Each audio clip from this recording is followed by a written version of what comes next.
इंद्रसन्नो बिबद्धस्वा चिरम जहि दिद्विषम।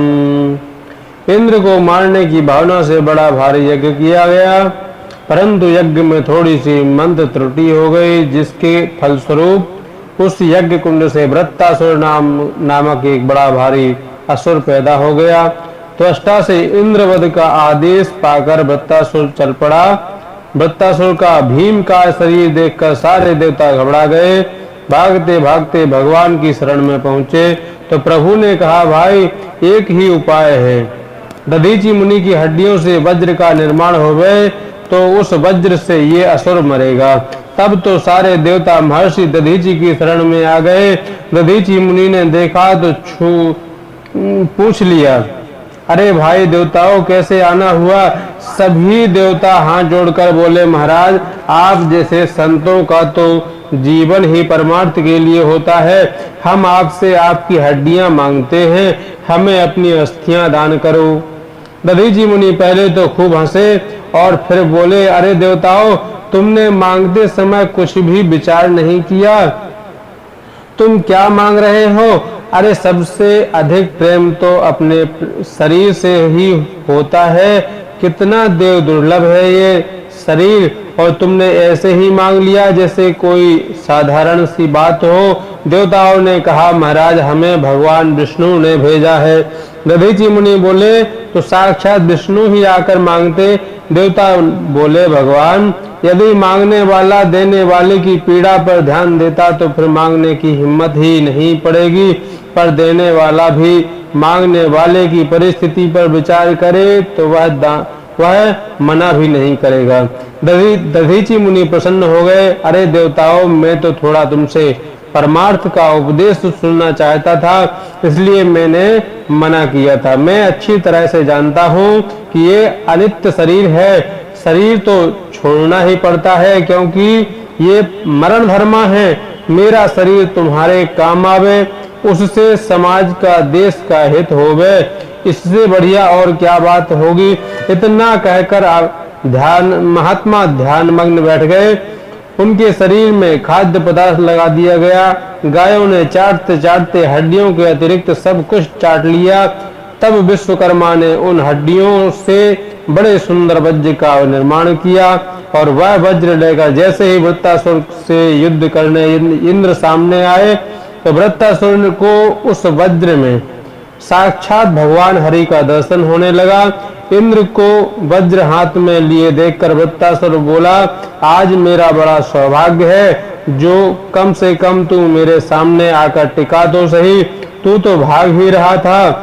दृष्टया भवान में समवस्थितो रिपुर्यो ब्रह्महा गुरुहा भ्रातृहा च।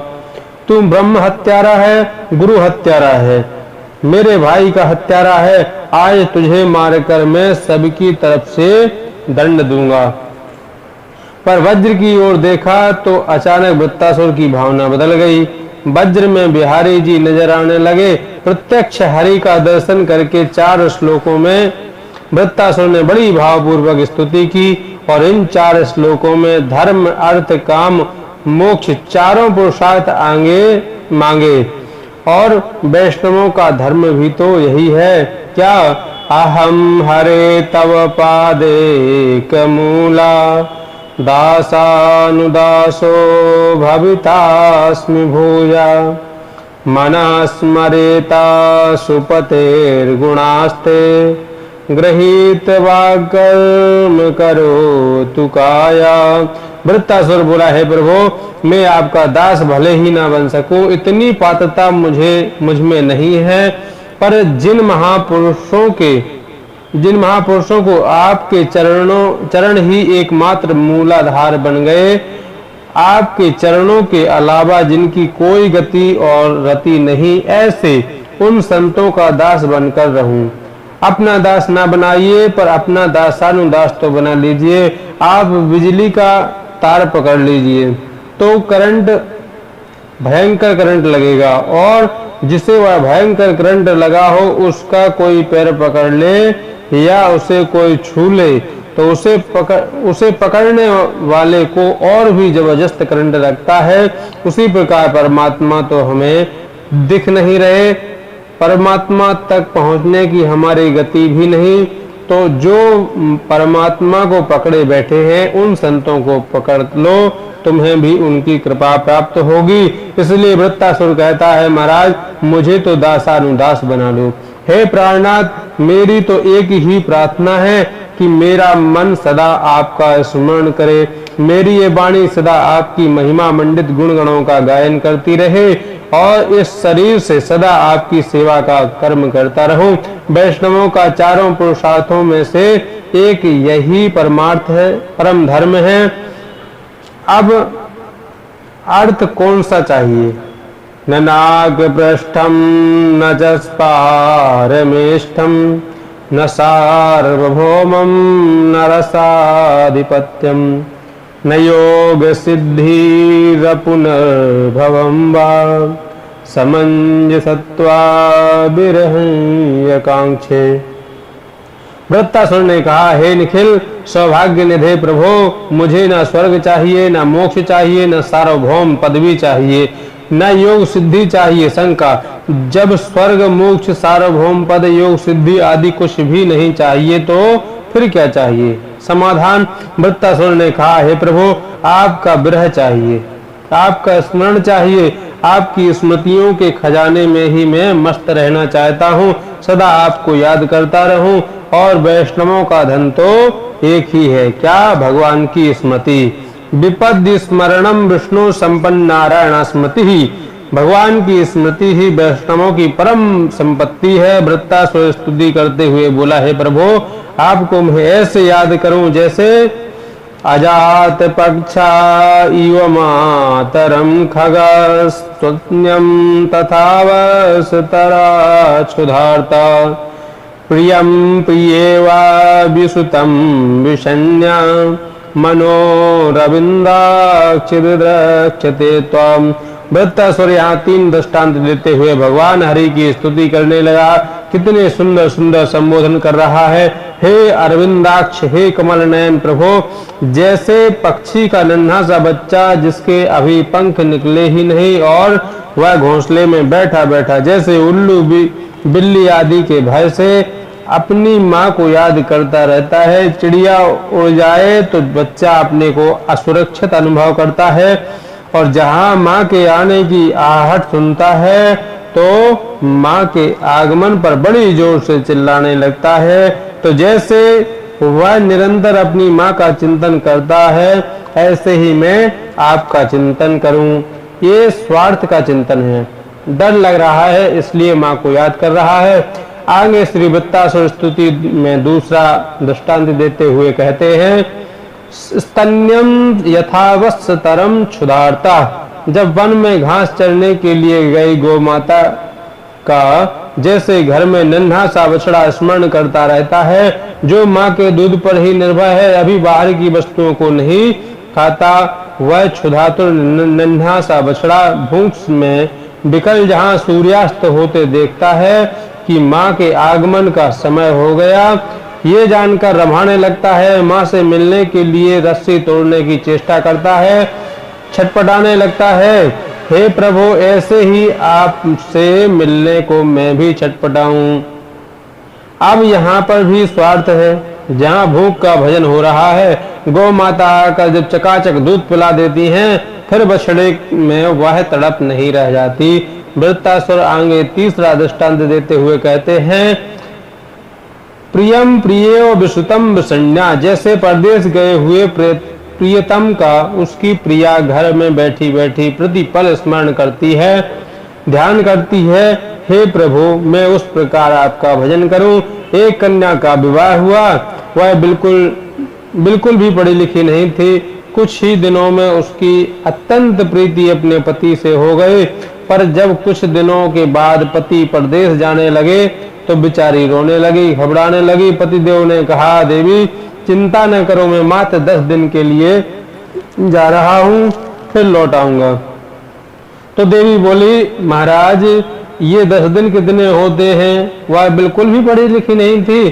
तो पतिदेव को लगा कि अब इसे कैसे समझाऊं, तो उसने दीवार पर 10 रेखाएं खींच दी और समझाने लगा, देखो देवी सवेरे उठते ही एक रेखा मिटा दिया करो, और जिस दिन ये सारी रेखाएं मिट जाएंगी उसी दिन मैं आ जाऊंगा।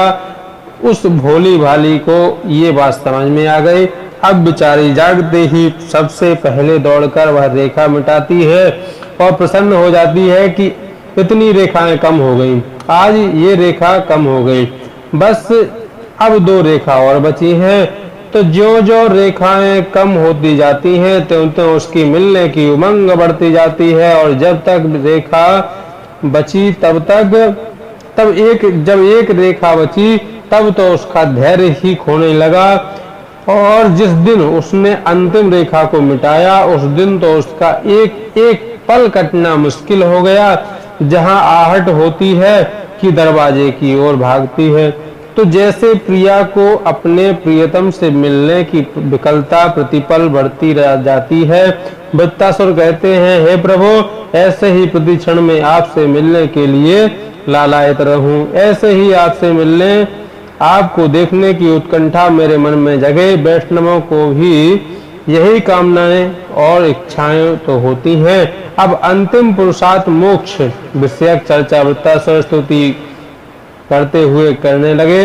वृत्तासुर कहता है, मेरा जन्म मरण छूट जाए ऐसा मोक्ष मुझे नहीं चाहिए। मैं तो चाहता हूँ कि कर्मानुसार चाहे जितने मेरे जन्म हों, चाहे जितनी बार मरूं, उसकी कोई चिंता नहीं, लेकिन ममोत्तम श्लोक जने सुसख्यम संसार चक्रे भ्रमता स्वकर्म भी तन्माययात्मा मरदार गेहे स्वशक्त चित्तनाथ भूयात्। वृत्तासुर स्तुति करते हुए बोले, जन्म मरण चाहे जितनी भी हो, पर हर जन्म में आपके रसिक भक्तों का, जिनकी आपके चरणों में अत्यंत रति प्रीति है, हर जन्म में संग मिलता रहे, उन्हीं का सानिध्य मिलता रहे, और आपकी माया में मोहित चित्त वाले संसारियों का संग कभी न मिले, बस यही मेरी मुक्ति है। वृत्तासुर ने जब इस प्रकार बड़ा भावपूर्वक स्तवन किया तो इंद्र तो सुनकर गदगद हो गए। अहो दानव सिद्धोसी यस्ते मतरीदृषि। इंद्र बोले, हे दानवराज, तुम तो सचमुच धन्य हो जो रणभूमि में भी तुम्हारे ऐसे पावन विचार बने हुए हैं। और अचानक वृत्तासुर का आसुरी भाव जागृत हो गया। तुरंत वृत्तासुर इंद्र से बोले, इंद्र सावधान, मेरे प्रहार को स्वीकार करो। इंद्र को सावधान करके एक मुक्का घुमाकर इंद्र के वाहन ऐरावत हाथी के माथे पर मार दिया। हाथी मूर्छित होकर गिर पड़ा। इंद्र के हाथ का वज्र छूट गया। अब गिरा हुआ वज्र उठाने में इंद्र को शर्म आने लगी। तो वृत्तासुर खड़े होकर कहता है, अरे इंद्र, चुपचाप वज्र को उठा लो, क्योंकि इसके बिना मैं मरने वाला नहीं। ऐसी धर्मनिष्ठा देखकर इंद्र तो बड़े लज्जित हुए और अंत में वज्र को उठा लिया। हाथी पर हाथ फेर कर स्वस्थ किया और इंद्र पुनः युद्ध करने के लिए सावधान हुए। दोबारा प्रहार करने के लिए वृत्तासुर बढ़ा तो इंद्र ने तुरंत अपने वज्र से वृत्तासुर का हाथ काट दिया। दूसरी भुजा से मुष्टिका प्रहार करने लगा तो दूसरी भुजा को भी काट दिया। अब तो दोनों हाथ से रहित बड़ा विकराल लगने लगा।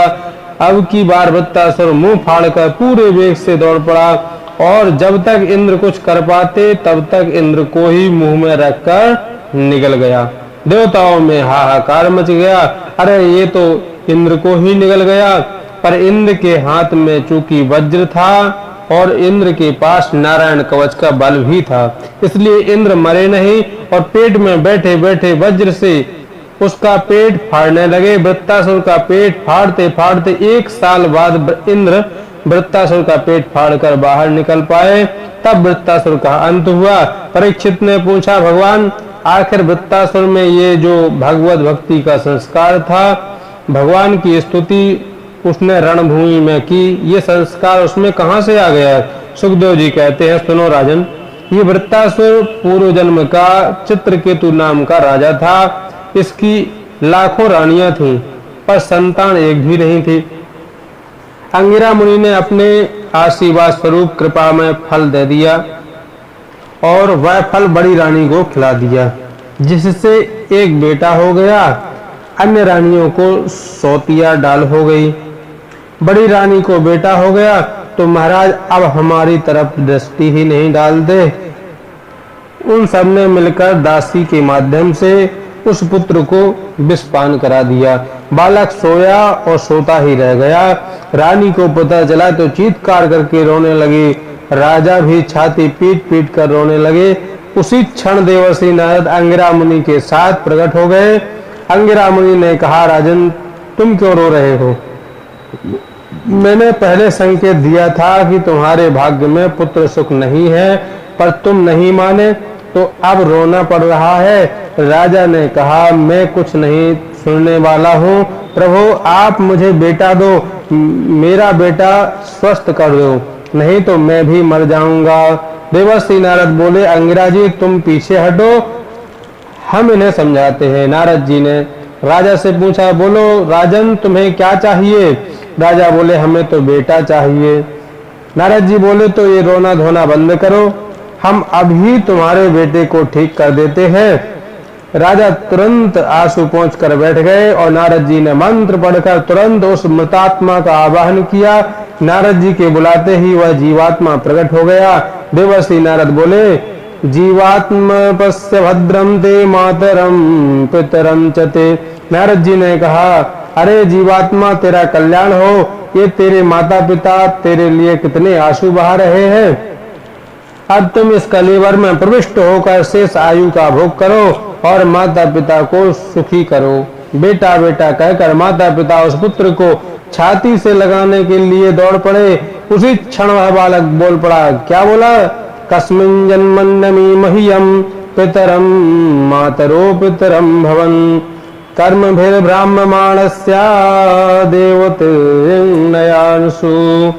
जीवात्मा बोला, कृपा करके आप अपना परिचय तो दीजिए। चित्रकेतु बोला, बेटा नहीं पहचाना, मैं तेरा पिता हूँ। जीवात्मा बोला, किस जन्म के? मैं तो अपने कर्मानुसार कितने ही शरीर ग्रहण कर चुका हूँ, मुझे स्वयं गिनती नहीं मालूम। कुकर सुकर बिल्ली चूहा आदि भी बना, मानव भी बना, बड़े बड़े देवलोकों में भी गया तो नीचे से ऊपर तक मैंने लाखों शरीर धारण किए हैं। जब भी शरीर मिलता था तब ही उस शरीर के कोई न कोई माँ बाप भी मिलते थे। इसलिए आप कौन से जन्म के माँ बाप हो? नारद जी बोले, राजन जल्दी परिचय दो। राजा ने कहा, बस हो गया परिचय। हम रोते रोते आंखें फोड़ बैठे हैं और ये देखो हमसे परिचय पूछ रहा है, हमें पहचानता तक नहीं। अब मैं समझ गया ये सब नकली संबंध हैं, शरीर के साथ बनते हैं और शरीर के साथ छूट जाते हैं। अब तो मैं अपना शाश्वत संबंध प्राप्त करना चाहता हूँ, जो कभी हमसे अलग नहीं हो सकता। हे देवर्षि नारद, आप यह बतलाइए कि वह नित्य संबंधी कौन है? तब नारद जी ने उपदेश दिया और चित्रकेतु ने संकर्षण भगवान की उपासना करके अंत में विद्याधर लोक को प्राप्त किया। अब चित्रकेतु विद्याधर बनकर विमान में बैठा विचरण करता हुआ एक बार कैलाश पर्वत पहुंचा और वहां जाकर उसने देखा कि भगवान शंकर माता पार्वती को अपनी गोद में बैठाकर संतों को ब्रह्म ज्ञान का उपदेश दे रहे हैं। चित्रकेतु चक्कर में पड़ गया। सबके बीच में आकर वह भगवान भोलेनाथ को उल्टा सीधा बोलने लगा।